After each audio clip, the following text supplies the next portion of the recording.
继续咱来看，台中昨日有一台车，那像是要硬冲过中环便道的管制站，所叫警方发现讲，这车顶有载2个失联的移工，是随移送予专勤队来调查。根据统计，到去年年底，失联的移工、失踪的移工的人数是已经超过86000人。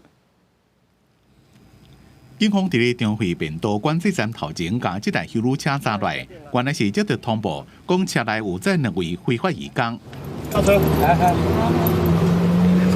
警方将这2个移工带回去，初步了解，52岁姓邱的查某人，加48岁姓吴的查某人，2个人拢是越南籍，想要去丽山找头路，拜托台湾一个朋友自新竹市载因去丽山。警方确定因的身份，2个人拢是失联的移工，随移转台中站群队进一步调查。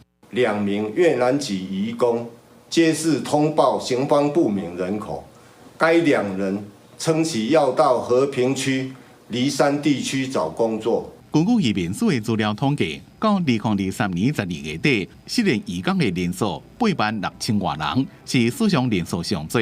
劳动部也公布调查结果，显示在过去6年。差不多一半制造业甲营建业的头家，共计有请移工失联。台湾外籍工作者发展协会表示，这主要是因为大环境欠工，也有制度有缺失。